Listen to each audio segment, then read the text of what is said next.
Salam pemirsa yang dikasih Tuhan, selamat sore dan salam jumpa lagi dengan kami dalam acara Mimbar Agama Kristen. Dan seperti kesempatan sore ini kita boleh ada karena kuasa berkat Tuhan dalam kehidupan kita. Pemirsa yang dikasih Tuhan, seperti biasa renungan kita pada saat ini dalam acara Mimbar Agama Kristen dengan tema peranan wanita dalam gereja. Dan puji Tuhan, kita bersyukur narasumber kita telah bersama-sama dengan kita. Beliau adalah Ibu Lasma Nenggolan, STH. Selamat sore, Bu. Iya, selamat puji sore, Tuhan, Bu. Boleh kita bersama dengan pemirsa dalam acara Mimbar Agama Kristen ya, Bu ya. Iya. Semua karena kebaikan Tuhan ya, Bu. Amin. Kita boleh melewati tahun, bulan, dan memasuki bulan Mei ini. Kita semua diberkati Tuhan. Kekuatan dan kesehatan yang Tuhan berikan merupakan hal yang sangat luar biasa, yang boleh kita syukur dalam kehidupan kita ya, Bu ya. Iya. Puji Tuhan, di tengah-tengah kesibukan Ibu tapi masih bisa memberikan waktu buat kita, buat pemirsa dalam bagian berkat buat kita seperti yang ada pada sore hari ini. Tadi pemirsa yang dikasih Tuhan, tadi sudah saya paparkan mengenai tema peranan wanita dalam gereja. Dan sebagai dari firman Tuhan, boleh kita membuka Alkitab kita dalam 1 Timotius pasal 2 ayat yang ke-12. Timotius pasal 2 ayat yang ke-12. Demikian firman Tuhan, saya akan bacakan untuk kita semua. Aku tidak mengizinkan perempuan mengajar dan juga tidak mengizinkannya memerintah laki-laki. Hendaklah ia berdiam diri. Sekali lagi saya bacakan. Aku tidak mengizinkan perempuan mengajar dan juga tidak mengizinkannya memerintah laki-laki. Hendaklah ia berdiam diri. Nah, Ibu narasumber, tadi kita sudah menjelaskan mengenai tema peranan wanita dalam gereja. Nah, kita sudah membacakan firman Tuhan ini. Iya. Ada kontras ya, Bu ya. Iya. Tadi bagaimana peranan perempuan itu dalam gereja. Tapi firman Tuhan tadi dikatakan yang dituliskan kalau tidak salah Timotius ini, surat Timotius dituliskan oleh Rasul Paulus ya, Bu ya. Iya. Nah, apa maksud dengan konteks surat yang dituliskan oleh Rasul Paulus ini? Jadi peranan wanita dalam gereja itu sangat besar dan sangat berdampak. Banyak jiwa dimenangkan untuk Tuhan. Nah, Paulus menuliskan bahwa baik aku tidak mengizinkan perempuan mengajar dan tidak mengizinkan memerintah laki-laki. Hendaklah ia berdiam diri. Nah, pada zaman itu banyak perempuan-perempuan sundal seperti itu, mereka berdandan tidak seperti perempuan biasanya. Makanya di ayat yang ke-9 katakan, demikian juga hendaknya perempuan, hendaklah ia berdandan dengan pantas, dengan sopan dan sederhana. Rambutnya jangan berkepang-kepang, jangan memakai emas, jangan mutiara, ataupun pakaian yang mahal-mahal. Nah, pada waktu itu banyak perempuan-perempuan, termasuk perempuan sundal, perempuan yang tidak benar pada waktu di situ. Jadi dikehendaki pada waktu itu perempuan hendaklah dia hanya di rumah, mengurus rumah. Kalaupun dalam ibadah mereka hanya menunggu. Jadi yang memimpin itu hanya laki-laki. Itu pada zaman itu.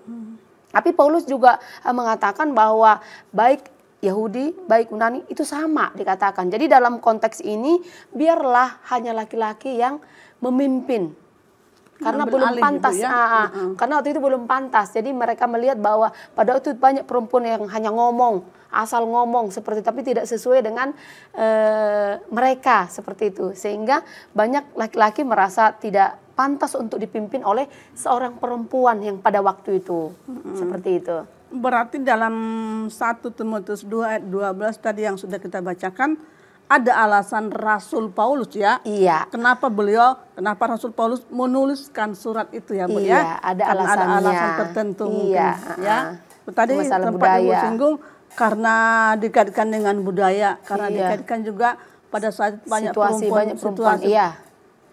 perempuan sundal, baru dikaitkan juga pada saat itu tidak merupakan panggilan jiwa dalam kehidupan mereka ya, Bu ya. Jadi daripada mungkin mempermalukan atau mungkin daripada tidak bertanggung jawab dan lain sebagainya, Rasul Paulus membuat surat ini. Iya, gitu ya, jadi mereka menuliskan lebih baik perempuan itu mendengar atau di rumah saja mengurus keluarga seperti itu, tidak banyak berbicara. Nah, itu zaman dahulu, Bu, Iya, ya. pada Nanti waktu mungkin itu. bisa Ibu menjelaskan pada zaman sekarang ini bagaimana? Apakah terfokus kepada apa yang telah dituliskan oleh Rasul Paulus pada zaman dahulu, ya?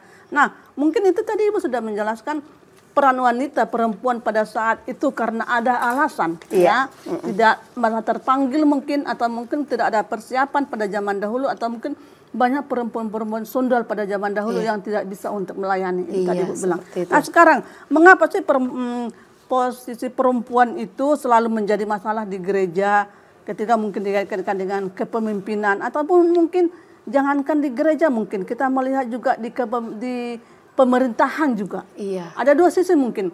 Pertama tadi, mengapa ini posisi perempuan selalu menjadi masalah di gereja, dan yang kedua di pemerintahan.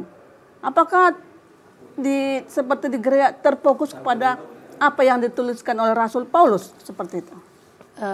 Itu mungkin faktor ya, kepemimpinan itu selalu lebih mantap dipegang oleh seorang laki-laki, lebih berwibawa seperti itu. Kadang-kadang kan mulut perempuan ini lebih banyak gitu ya. Jadi untuk memimpin itu terlalu banyak bicara ya. Salah satu itu faktornya, perempuan itu terlalu banyak bicara, jadi kurang wibawanya seperti itu. Jadi kalau di dalam kehidupan sehari-hari juga muncul seperti itu ya. Di dalam rumah kalau sempat perempuan berbicara, dan memang sebenarnya yang memimpin itu lebih baik laki-laki seperti itu. Kepemimpinan itu memang baiknya dipegang oleh seorang laki-laki, itu menurut saya. Tapi kalau di gereja sebenarnya di gereja banyak pemimpin-pemimpin jadi perempuan, misalkan jadi gembala gitu ya, jadi pendeta banyak. Tapi mereka memang benar-benar sikap mereka, perkataan mereka sudah betul-betul bisa diteladani, dicontoh seperti itu.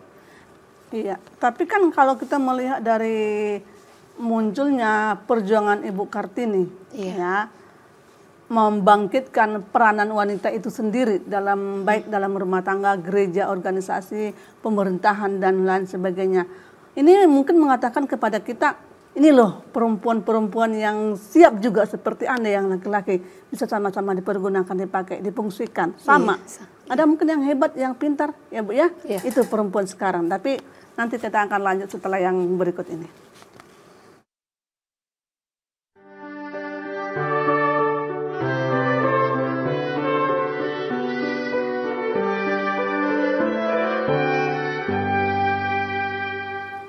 Terima kasih pemirsa, masih tetap bersama dengan kami pada acara Mimbar Agama Kristen di sore hari ini.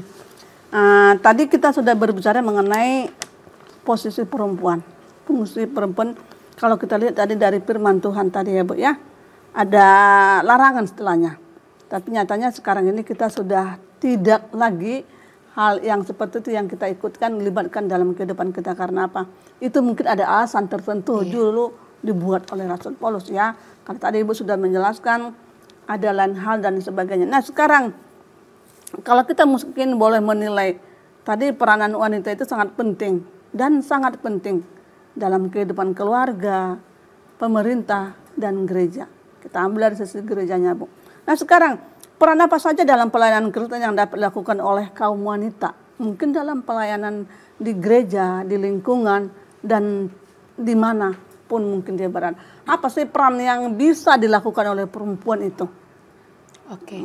Nah, perempuan itu dia punya peranan banyak. Banyak ya Bu ya? Banyak, lebih banyak, saya pikir lebih banyak peranan perempuan itu daripada laki-laki ya. Banyak keistimewaannya karena perempuan itu lebih kreatif. Nah, contohnya kalau mereka di gereja, mereka bisa berkhotbah, mereka bisa main musik, mereka bisa mengajar, mereka juga bisa mengajar sekolah minggu. Nah, itu kalau di gereja. Jadi semua bisa dilakukan oleh seorang perempuan. Sama laki-laki, Bu, ya? Jadi sama. Sebenarnya apa yang dilakukan oleh laki-laki bisa dilakukan oleh perempuan. Tetapi sebaliknya gitu, laki-laki tidak bisa melakukan apa yang dilakukan oleh perempuan. Contoh di rumah, ya kan?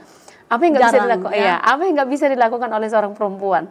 Ya, dia bisa mengajar anaknya, bisa membantu ekonomi, bisa juga mengajar anaknya, mengurus rumah tangganya, mengurus keluarganya dengan benar, seperti itu. Di dalam masyarakat juga seperti itu. Jadi banyak peranan perempuan yang tidak ada batasnya, ya. Jadi perempuan itu tidak ada batasnya dalam melakukan apapun, selama dia hidup sesuai dengan firman Tuhan.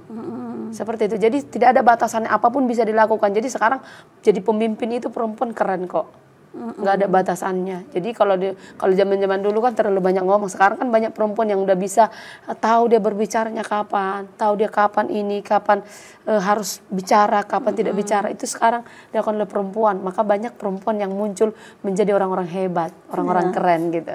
Boleh mungkin itu kita sadari karena perjuangan Raden Adi Kartini, ya. Kalau mungkin dalam bayangan kita coba tidak ada perjuangan beliau. Mungkin perempuan hanya bertugas di rumah saja, ya, tidak bisa hanya punya anak. Ya, tidak bisa dalam ikut organisasi, pemimpin di gereja dan lain sebagainya. Padahal kita lihat sekarang ini bahwa laki-laki dengan perempuan sama. Ya, mempunyai peran yang sama masing-masing, Bu, ya.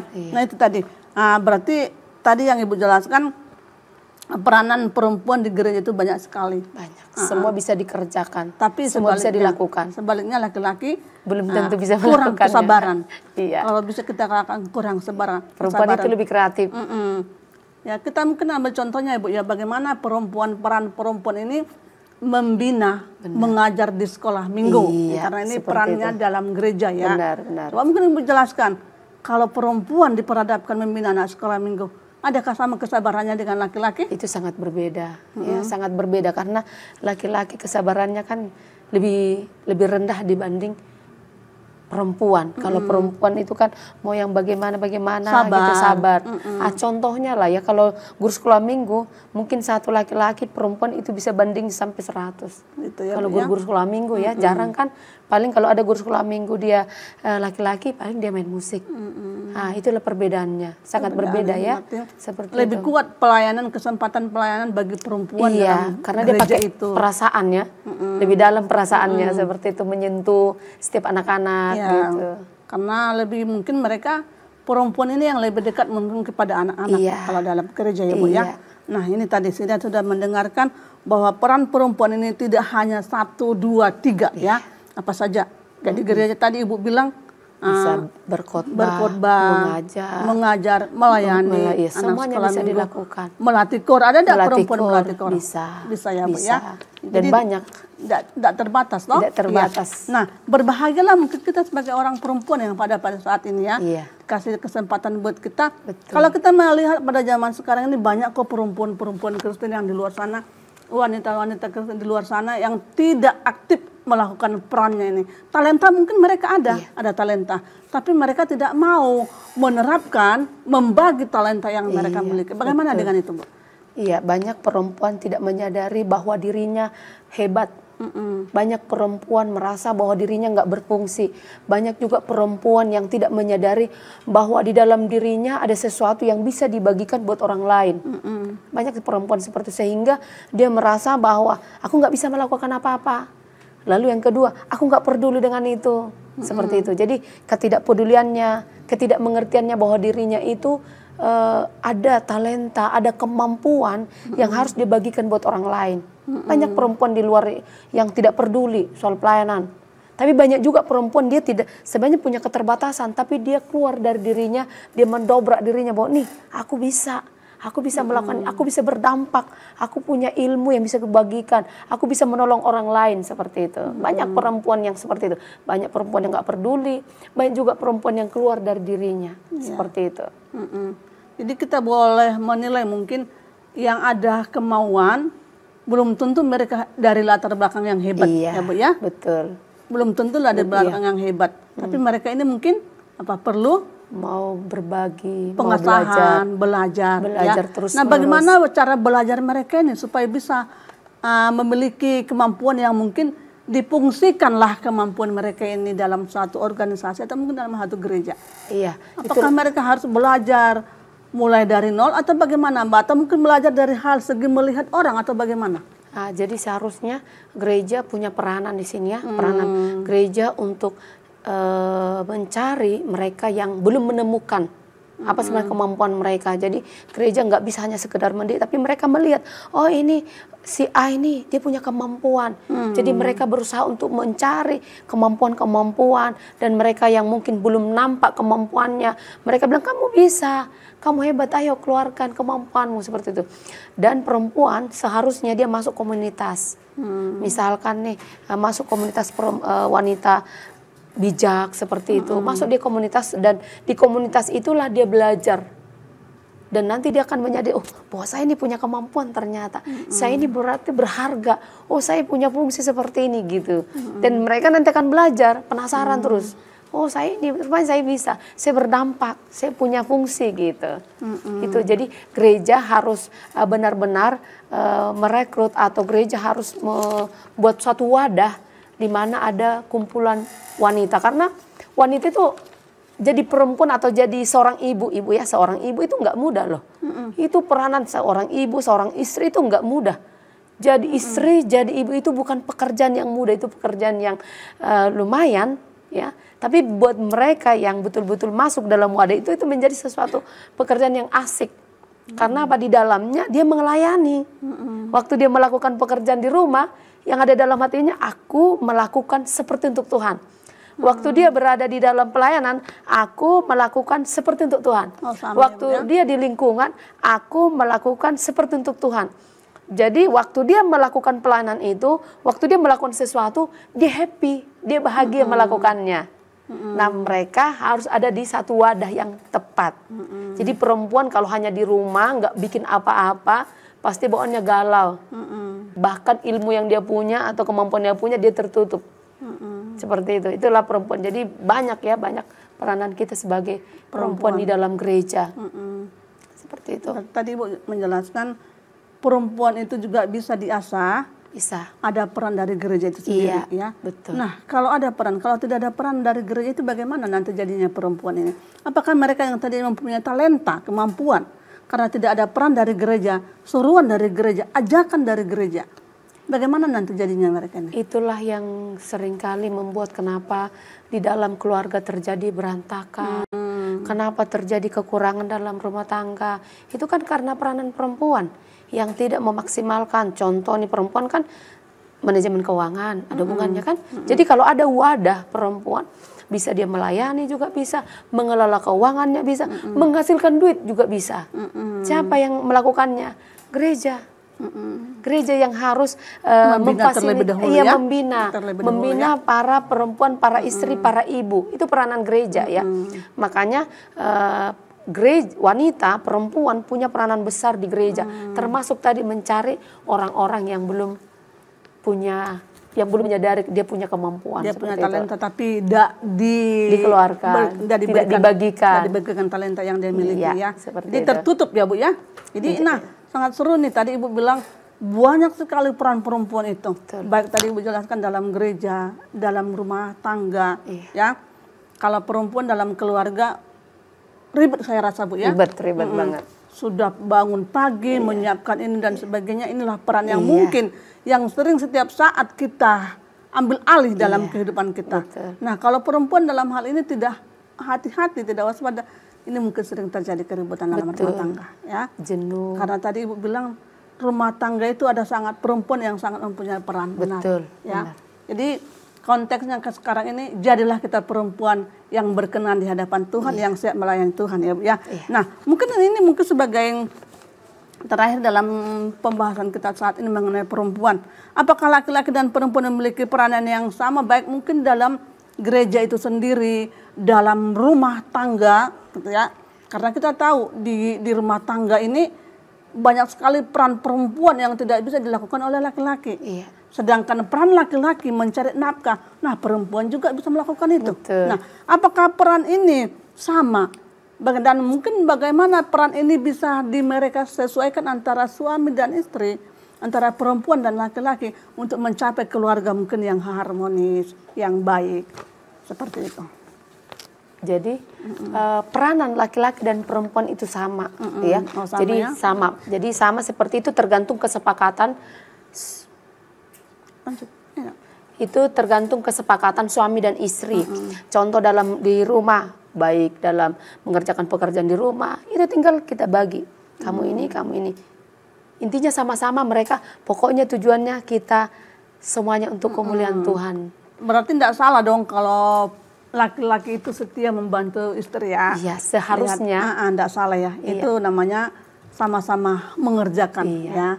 Kalau seharusnya laki-laki dan perempuan tidak ada dibedakan pekerjaan itu. Iya ya, tidak ada karena tadi dari awal kita bilang lebih banyak lah intinya tugas atau peran perempuan ini daripada laki-laki ya.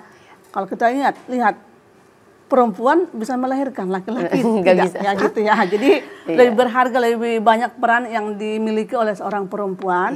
Baik tidaknya rumah tangga, banyak juga dimiliki peran oleh perempuan ya Bu ya. Nah, apa kita ambil mungkin kesimpulan daripada peran wanita dalam gereja pada saat ini? Biar mungkin pemirsa dimanapun Anda berada mungkin bisa memahami, oh ini tuh sebagai kesimpulan yang kita ambil dalam pertemuan kita pada sore hari ini.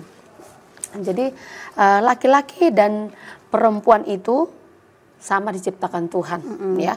Jadi manusia itu diciptakan Allah segambar dan diberi kuasa untuk memelihara, untuk mengelola, untuk menguasai. Itu sama peranannya. Jadi laki-laki dan perempuan itu memelihara, menguasai yang diciptakan Tuhan. Lalu laki-laki dan perempuan. Oke Bu, nanti kita akan lanjut setelah yang berikut ini. Oke.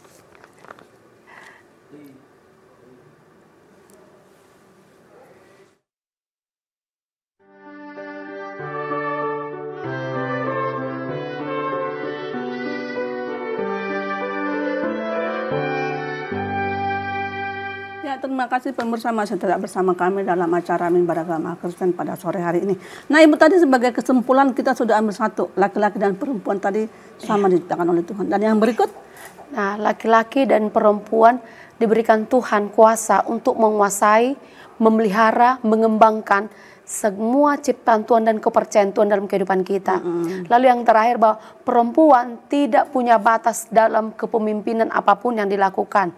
Hanya dia dibatasi dengan sikapnya saja. Jadi tidak ada batasan, semua bebas melakukan apapun sesuai dengan standar firman Tuhan. Selagi bisa ya. Selagi apa yang bisa dilakukan untuk pekerjaan Tuhan, baik itu mengajar, baik itu mengajar sekolah minggu, berkhotbah apapun, itu bisa dilakukan oleh seorang perempuan.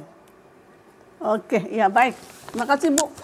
Luar biasa materi yang diberikan pada saat ini. Semoga kita kaum perempuan merasa bersyukur dan memiliki semangat yang luar biasa ya. Karena kita sama di hadapan Tuhan dan perempuan sudah banyak dipergunakan dalam pemimpinan dan dalam gereja. Pemirsa yang dikasih Tuhan, tadi sebagai kesimpulan kita pada sore hari ini. Yang pertama tadi, laki-laki dan perempuan kita diciptakan sama, benar sama ya.